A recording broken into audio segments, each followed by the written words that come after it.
بخاری صاحب، آج جو نوجوانان پاکستان تقریب ہوئی، chief of army staff Asim Munir نے خطاب کیا اور بڑی زبردست باتیں کی، نوجوانوں کو بڑا اپریشیٹ بھی کیا، موٹیویٹ بھی کیا.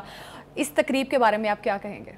دیکھیے، میں سمجھتا ہوں کہ ایک تو یہ حالات کا تقاضا تھا کہ جو نوجوان ہیں پاکستان کے، وہ چونکہ ایک تاثر یہ ہے کہ وہ سارے کے سارے جو ہیں وہ تحریک انصاف کے ساتھ وہ جڑے ہوئے ہیں اور بانی پی ٹی آئی جو ہیں اس کے فالورز ہیں، اور دوسری طرف سے کہا جاتا ہے کہ جی یہ کلٹ فالوئنگ ہے. یہ دو مختلف قسم کی آ رہا ہے. جی، اس میں تو کوئی شبہ نہیں ہے کہ کسی بھی قوم کے لیے جو یوتھ ہوتے ہیں، جو یوتھ کی لاٹ ہوتی ہے، اس کو ہمارے بڑے کہا کرتے تھے کہ وہ مستقبل کے معمار ہیں قوم کے.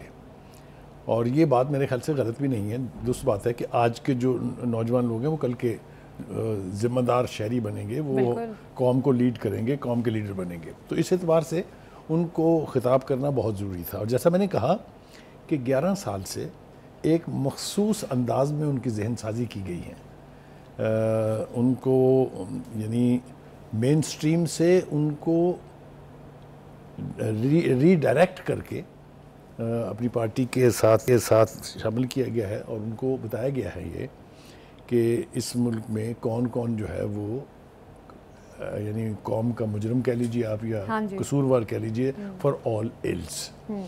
اس کا شکار سیاسی جماعتیں بھی ہوئی ہیں، کوئی دو رائے نہیں ہے اس کے بارے میں. لیکن اس میں جو ملٹری اسٹیبلشمنٹ ہے اس کے اوپر بھی بہت ایسپرشنز کاسٹ کی جاتی رہی ہیں. سوشل میڈیا نے جتنی نفرت کے بیج قوم میں بوئے ہیں اتنے ہی فوج کے خلاف بھی بیج بوئے ہیں. کوئی دو رائے اس کے بارے میں نہیں. آپ اٹھا کے ان کی سائٹس دیکھ لیجئے، آپ ان کے پرانے کھنگال کے دیکھ لیجئے جو بیانیے بنتے تھے، جس طریقے سے ان چیزوں کو پروجیکٹ کیا جاتا تھا. all the ills were پہلے all the goods were in the military establishment because وہ ان کو اقتدار تک لے کے آئی تھی. ہم چونکہ اس کے عینی شاہد ہیں، ہم نے وہ سارا منظرنامہ دیکھا ہوا، رپورٹ کیا ہوا، اینالائز کیا ہوا ہے، لہٰذا ہمارے دماغوں میں وہ میموریز ابھی بالکل فریش ہیں. وہ دھرنا کس نے آرگنائز کیا تھا، کون اس کا آتھر تھا، کس نے اس کی فنڈنگ کی تھی، امپائر کون تھا، وہ آپ کو شاید نہ ہو پتہ، لیکن ہمیں وہ پتہ تھا کہ وہ کس امپائر کی انگلی کی طرف اشارہ کیا جا رہا ہے. تو کہنے کا مطلب یہ ہے کہ آج کی جو ان کی تقریر ہے اس کے سیلینٹ فیچر جو ہیں اس پر تو ہم بات کریں گے، لیکن میں صرف ہائی لائٹ کرنا چاہتا ہوں کہ سگنیفیکنس کیا ہے to address the youth convention. ٹھیک ہے جی. ایک بات ہے، انہوں نے پھر ان کو بتایا ہے کہ اس قوم کے ساتھ کیا کیا ہوتا رہا ہے. پہلے تو انہوں نے کہا ہے کہ ذرا آپ آزادی کا مطلب سمجھ لیں کیا ہوتا ہے. تو اس کے لیے انہوں نے پیرلل ڈراز کیے ہیں. ایک تو عرب سپرنگ کی وجہ سے عرب کنٹریز میں جو کچھ بھی ہوا وہ آپ کے سامنے ہے، چاہے وہ یمن ہے، چاہے وہ ایجپٹ تھی، چاہے وہ یعنی دیگر بہت سارے ممالک عرب کنٹریز کے ہیں جو متاثر ہوئے اس سے. پھر شام کا کیا حال ہوا آپ نے دیکھا، پھر عراق کا کیا حال ہوا آپ نے دیکھا. وہ ساری مثالیں انہوں نے دی ہیں. آج وہ کہا کہ آزادی کا مطلب پوچھنا ہے تو ان لوگوں سے جا کے پوچھئے جو کشمیر میں مسلمان بستے ہیں، جو غزہ میں مسلمان بستے ہیں، یا جن جن ممالک میں یہ جو عرب سپرنگ کی وجہ سے تباہ کاریاں ہوئی، یا جو غیر ملکی انفلوئنس کی وجہ سے وہاں پر جو پاپولر رجیمز تھی ان کو گرایا گیا اور اپنی مرضی کی رجیمز لائی گئی. مثال کے طور پہ ایجپٹ کے اندر اخوان المسلمین جو ہیں الیکٹ ہوئے تھے، میجورٹی تھی ان کے پاس، لیکن ان کی حکومت کو گرا کے پھر سیسی صاحب کو وہاں بنا دیا گیا. تو یہ سارے منظرنامے سے انہوں نے ڈرانے کی کوشش نہیں کی. انہوں نے کہا کہ ان سے سبق لے لیں اور پھر مجھے بتائیں کہ آزادی کا مطلب کیا ہوتا ہے اور آزادی کی قیمت کیا ہوتی ہے. ٹھیک، یہ میرے خیال سے بالکل صحیح سمت میں یہ بیانیہ تھا. دوسری بات یہ کہ انہوں نے یہ بھی ثابت کرنے کی کوشش کی، اور میں سمجھتا ہوں بالکل ٹھیک ہے، کہ فوج آسمان سے نہیں اتری ہے. فوج کسی میں جو لوگ ہیں وہ کسی دوسرے ملک کے نہیں ہیں.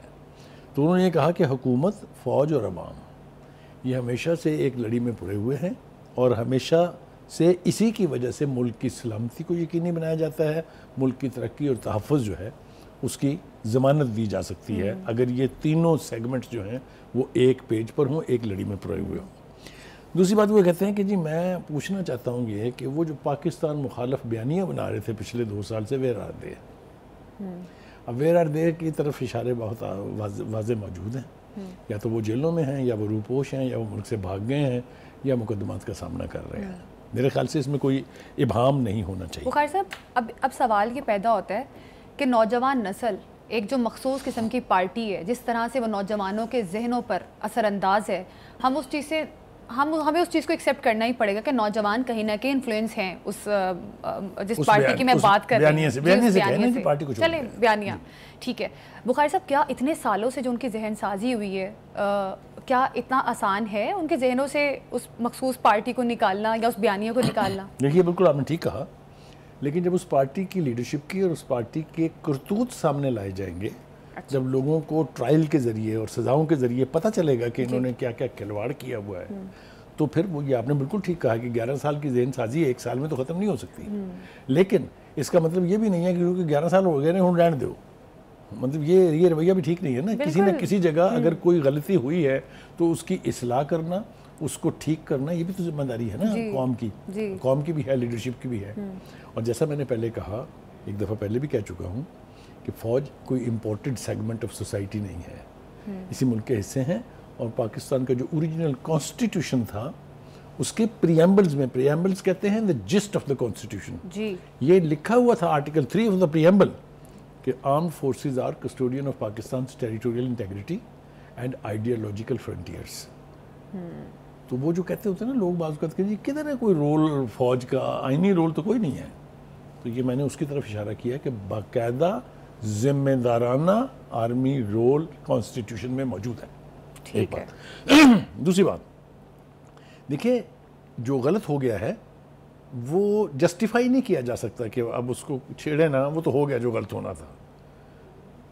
اس غلطی سے سیکھ کے آپ آئندہ ہونے والی غلطیوں کا ازالہ کر سکتے ہیں, ان سے بچ سکتے ہیں. تو میں سمجھتا ہوں کہ یہ جو یوتھ کنونشن سے انہوں نے خطاب کیا ہے, may be this is the first step in the right direction. It's a long journey, I agree with you.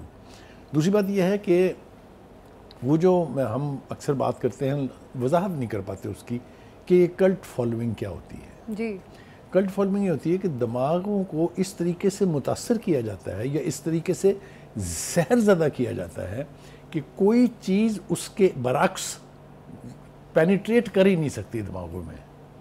اور یہ کن لوگوں کا دماغ ایسا ہوتا ہے جو یوتھ ہے, جو جوان اصل ہے, کیونکہ وہ ولنریبل ہوتے ہیں. جو لوگ تجربوں سے سیکھ چکے ہیں, جنہوں نے ماضی کی غلطیوں سے نقصان بھی اٹھایا پھر ان کو ٹھیک بھی کیا, ان کے لیے ان کے دماغوں کو متاثر کرنا آسان نہیں ہے. لیکن یوتھ از ولنریبل, اور پوری دنیا میں ہے فنومنا, یہ صرف پاکستان میں نہیں ہے.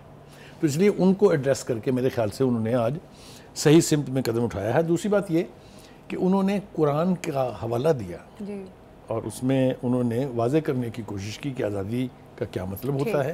ابھی ایک شارٹ بریک پر چلتے ہیں, اسٹے ود اس.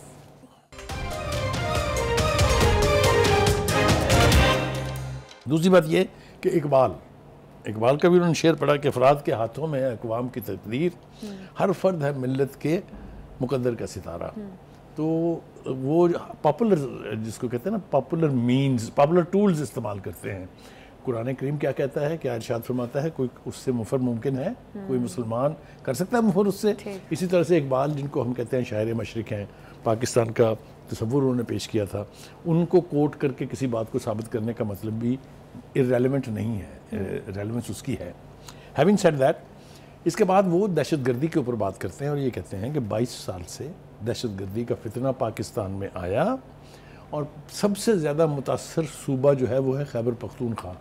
اور انہوں نے کمپلیمنٹ پیش کیا کہ وہاں کے جو لوگ ہیں وہ 22 سال سے مسلح افواج کے ساتھ مل کے اس فتنے سے نجات حاصل کرنے کے لیے کوششیں کر رہی ہیں. انہوں نے بہت خراج عقیدت پیش کیا خیبر پختونخوا کے لوگوں کو.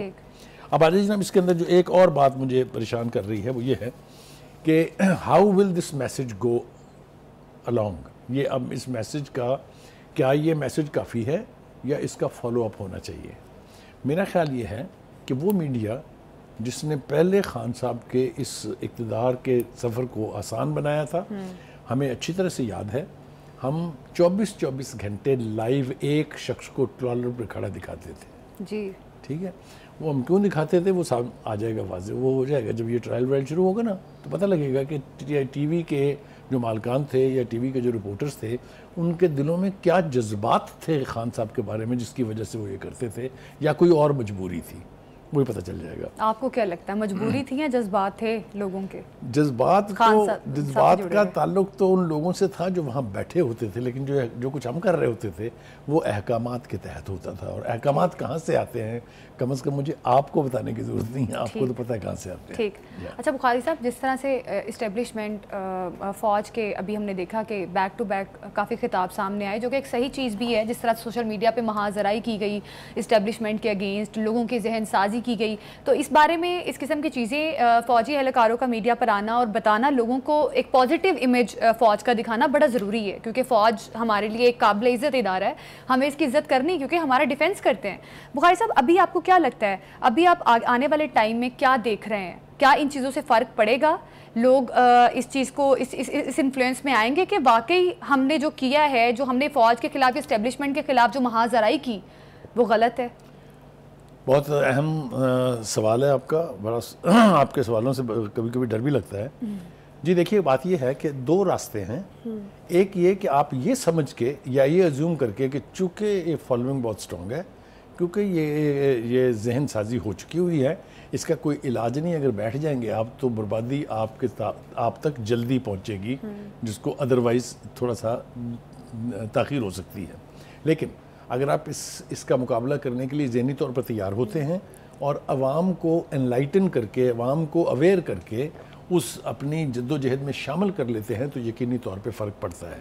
اگر فرق نہ پڑتا ہوتا تو آج بھی اس ملک میں ایوب خان صاحب کی حکومت ہوتی، آج بھی اس ملک میں ضیاء الحق صاحب اقتدار میں ہوتے، آج بھی اس ملک میں پرویز مشرف صاحب جو ہیں وہ اقتدار میں ہوتے. لیکن چونکہ اویئرنیس سے فرق پڑتا ہے اور رجیمز چینج ہوتی ہیں. یہ میں نے آپ کو تینوں حوالے جو دیے ہیں، یہ ملٹری رجیمز کے ہیں، جن کے پاس گن پاور بھی ہے، جن کے پاس ٹرینڈ مین پاور بھی ہے، لیکن اس کے باوجود وہ اقتدار میں نہیں رہ سکتے. بخاری صاحب، جب سیاسی رہنماؤں کی حکومت ہوتی ہے تو تب تو وہ اسٹیبلشمنٹ کو بڑی تعریف کرتے ہیں کہ ہم سب ایک پیج پر ہیں. جب حکومت چلی جاتی ہے، وہ اپوزیشن میں آ جاتے ہیں، تو پھر وہ اسٹیبلشمنٹ مخالف بیانیے پیش کرنا شروع کر دیتے ہیں. اب سوال یہ پیدا ہوتا ہے کہ آپ اسٹیبلشمنٹ کو ڈریگ آپ کرتے ہیں سیاست میں، یا اسٹیبلشمنٹ خود جاتی ہے سیاست میں، یا آپ کو پپٹ کے طور پہ استعمال کرتی ہے؟ یہ چیز ابھی سمجھ نہیں آ سکتی. میں سمجھا دیتا ہوں آپ کو نا. آپ کا جو بیان کا پہلا حصہ ہے وہ عمران خان صاحب کا آج کا بیانیہ ہے کہ فوج اقتدار میں لائے تو ٹھیک ہے، نکالنے میں کسی کی مدد کر دے یا وہ سمجھے کہ کسی کی مدد کی ہے تو پھر غلط ہے. یہی باجوہ صاحب اور یہی فیض حمید صاحب ان کے کبھی جمہوریت کے باپ رہے ہیں. میں ان کا اپنا تو نہیں کہہ سکتا، لیکن یہ تو ہم نے سنا ہے ان سے. اور کبھی انہوں نے یہ کہا کہ میں تو آئی واز اے ڈمی. یہ 4 سال حکومت تو چلا رہے تھے باجوہ صاحب اور فیض حمید، اس وقت تک وہ ٹھیک تھے. اچھا، ٹھیک ہے. لیکن اس کے بعد جب دیکھا انہوں نے، یا انہیں یہ سمجھ آیا کہ شاید انہوں نے میری حکومت گرانے میں مدد کی ہے، تو انہوں نے کہا یہ تو میر جعفر ہے، یہ میر صادق ہے. یہ ان کا بیانیہ ہے. اصل میں بات یہ ہے کہ جب آپ ان کے ہاتھوں میں ٹول بن جاتے ہیں تو پہلی غلطی آپ کر لیتے ہیں. سیاستدان کرتے ہیں پہلی غلطی؟ جی، سیاستدان کرتے ہیں پہلی غلطی، اور یہ پہلی دفعہ نہیں ہوا. یہ بھی میں آپ کو اور تھوڑی سی تقویت پہنچانے کے لیے کہ پہلی دفعہ نہیں ہوا. استعمال کیا ہے سیاستدانوں کو، اور اس ملک کی آج جس صورتحال کے سامنے ہم کھڑے ہیں، یہ نتیجہ بھی اسی چیز کا ہے. لیکن اس کے ساتھ ساتھ ہم نے یہ دیکھا کہ جن سیاستدانوں نے کوشش کی کہ اس قوت کا مقابلہ کیا جائے، ان کا کیا حشر ہوا وہ بھی ہمارے سامنے ہے. تو مجھے ایک بات پہ بہت حیرت ہے کہ خان صاحب کنڈیم کریں ملٹری اسٹیبلشمنٹ کو تو وہ جسٹیفائیڈ ہے. جو پیچھے کر کے سزا بھگتتے رہے ہیں اس کا آپ تذکرہ تک کرنا مناسب نہیں سمجھتے. یہ ہے آپ کی فیئرنیس، اور یہ ہے لیڈر کا کمال ظرف، جس کو آپ کہہ سکتے ہیں. بخاری صاحب، میرا ایک سوال پھر کہیں نہ کہیں 2009 کے بعد سے ہم نے جمہوری نظام دیکھ رہے ہیں، سیاسی پارٹیاں اس میں زیادہ قصوروار نظر آتی ہیں. آپ نے دیکھا ہوگا کہ 2000 پھر سے کہیں گے بات، سیاسی پارٹیاں قصوروار ہیں. میں تحریک انصاف انکلوڈنگ، میں ان کو بھی انکلوڈ کر رہی ہوں اس میں. بخاری صاحب، جو غلطی ہے وہ غلطی کو ماننا چاہیے. آپ منوا لینا. آپ میرا ایک کام کر دیں، آپ کے پاس ہمیشہ آپشن. آپ میرا ایک کام کر دیں، آپ بانی پی ٹی آئی سے یہ غلطی منوا لیں کہ ہاں مجھ سے بڑی غلطی ہو گئی تھی، میں نے ان کو استعمال کیا اقتدار تک پہنچنے کے لیے. نہیں ہوگا. یہ آپ کا خواب ہو سکتا ہے، آپ کی خواہش ہو سکتی ہے، آپ کا معصومانہ سوال ہو سکتا ہے، لیکن آپ کے بانی نے نہیں ماننا. یہ بخاری صاحب، میں ایک چیز، ایک چھوٹا سا سوال ہے میرا آپ سے کہ سیاسی پارٹیاں اس میں کس حد تک قصوروار آپ کو نظر آتی ہیں. میں پی ٹی آئی کی خالی بات نہیں کر رہی, میں تمام تر سیاسی پارٹیوں کی بات کر رہی ہوں. آپ کے پاس آپشن ہوتا ہے نو. آپ نے وہ بھی, ہم پروگرام سے پہلے بات بھی کر رہے تھے کہ ایک کوئی 2009 کے بعد کوئی ڈاکیومنٹ سائن کیا تھا, پیپلز پارٹی نے بھی کر دیا, پی ایم ایل این بھی کر دیا, پی ٹی آئی نے نہیں کیا, کہ اسٹیبلشمنٹ انوالو نہیں ہوگی سیاسی سرگرمیوں میں. اس سے متعلق میثاق جمہوریت 2006 میں. تو بخاری صاحب اب یہ سوال پیدا ہوتا ہے کہ کون, اس میں پی ٹی آئی نہیں تھی, P T I was nowhere at that time, اس کا وجود یہ اس طرح کا وجود تھا ہی نہیں. آئی ایم ایڈمٹنگ پی ٹی آئی نہیں تھی. بخاری صاحب اب وہی بات آ جاتی ہے کہ ہم ہمیشہ اسٹیبلشمنٹ کو قصوروار کیوں ٹھہراتے ہیں, جبکہ ہم بھی اسٹیبلشمنٹ کو استعمال کرتے ہیں اقتدار کے لیے. بالکل ٹھیک کہا آپ نے, ان کو سبق سیکھنا چاہیے. اور میں امید کرتا ہوں کہ جس طرف یہ اشارہ کر رہے ہیں جناب عاصم منیر, قوم جو ہے سیاستدان سیکھیں گے اس سے غلطی. سیاستدان قوم کا حصہ ہے, وہ کوئی علیحدہ سیگمنٹ تھوڑی ہے. نہیں, ابھی جو آپ کے خیال میں سارے سیاستدان, ہاں اگر یہ اگر اپنے انجام تک پہنچ گئے تو سیاستدان بھی سبق سیکھے گا. میں لکھ کے دینے کے لیے تیار ہوں. ٹھیک ہے.